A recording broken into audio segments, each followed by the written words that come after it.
दोस्तों आज की वीडियो में हम आपको ये दिखाने वाले हैं कि सबकी पसंद हाजमोला फैक्ट्री में आखिरकार कैसे बनाई जाती है और हाजमोला की शुरुआत आखिरकार कैसे की गई।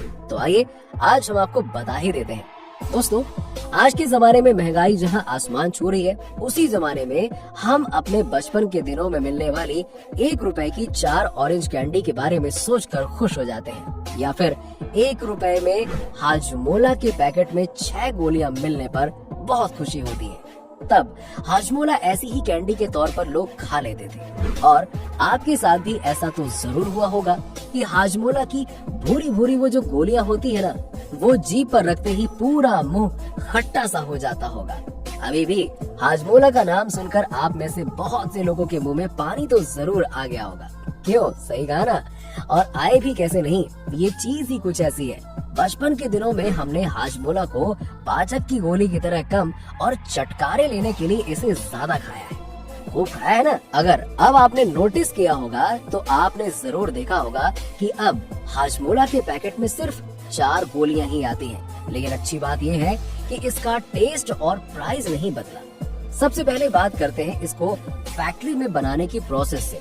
तो चलिए इसकी प्रोसेस को दिखाने के लिए ले चलते हैं आपको हाजमोला बनाने वाली फैक्ट्री में।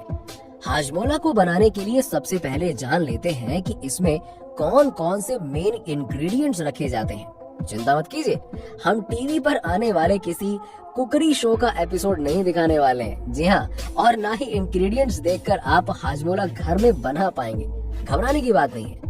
आपने देखा होगा कि आज के दिन में हाजमोला मार्केट में कई सारे अलग अलग फ्लेवर्स में अवेलेबल है, लेकिन जो इसका बेसिक वर्जन है उसको आज तक खुद हाजमोला का कोई दूसरा फ्लेवर टक्कर नहीं दे पाया। तो आइए जानते हैं हाजमोला के बेसिक वर्जन का ये बेहतरीन टेस्ट बनाया कैसे जाता है। इसके मेन इंग्रेडिएंट्स है चीनी, काला नमक, काली मिर्च, लौंग, पीपली हींग, रोस्टेड जीरा और सबसे जरूरी आयुर्वेदिक पाचक चूर्ण। जी हाँ, सारे इंग्रेडिएंट्स को साथ रखकर इनको सबको मिलाकर बनती है एक सुंदर से टेस्टी वाली हाजमोला की गोली।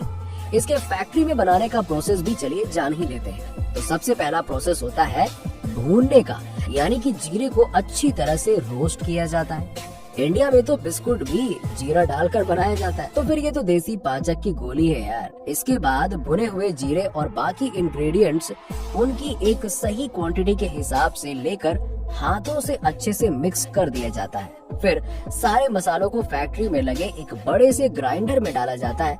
ग्राइंडर में सभी इंग्रेडिएंट्स को बारीकी से पीस लिया जाता है। ग्राइंडर में पिसे हुए पाउडर को निकालकर अच्छे से छाना जाता है ताकि कोई भी लंप और बड़े दाने न रह जाए। मसालों को छानने के बाद फिर से वापस से उसी ग्राइंडर में डालकर पीस दिया जाता है।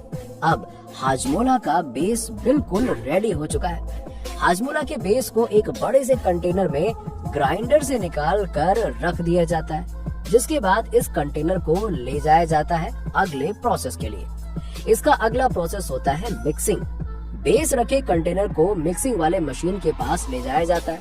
फिर कंटेनर में एक वैक्यूम पाइप डालकर उसी के सहारे पूरे मसाले का पाउडर मिक्सिंग जार में फिल कर दिया जाता है, जिसके बाद उसमें मिलाया जाता है चीनी वाला पानी, जिससे पेस्ट या गूंथे हुए आटे की कंसिस्टेंसी आ जाती है, जिसकी वजह से पेस्ट को हाजमोला के टैबलेट का शेप देना आसान हो जाता है। अगले प्रोसेस में इस पेस्ट को शिफ्ट किया जाता है एक टैबलेट मेकिंग मशीन में। आपको जानकर हैरानी होगी कि ये मशीन 1 घंटे में 2 लाख टैबलेट्स बना देती है। मशीन की मदद से टैबलेट की शेप ले चुके छोटे छोटे हाजमोला अब पैकेजिंग के लिए बिल्कुल रेडी हैं। इसके बाद उन्हें यहाँ से फैक्ट्री के दूसरे हिस्से में पैकेजिंग यूनिट में ट्रांसफर कर दिया जाता है। यहाँ ये गोलियां एक सीधी लाइन में मशीन में जाते हुए दिखाई देती हैं। पैकेजिंग यूनिट में इन्हें 1 रुपए वाले छोटे छोटे पैकेट में भरकर सील करने का काम होता है और फिर इन छोटे पैकेट्स को एक प्लास्टिक के बड़े से डिब्बे में भर दिया जाता है। ये डिब्बों में लगभग 160 पैकेट भरे जाते हैं और फिर इन डिब्बों को बड़े बड़े कार्टन में पैक करके सप्लाई कर दिया जाता है। तो दोस्तों ये थी पूरी जर्नी हाजमोला की चटपटी गोलियों के तैयार होने की।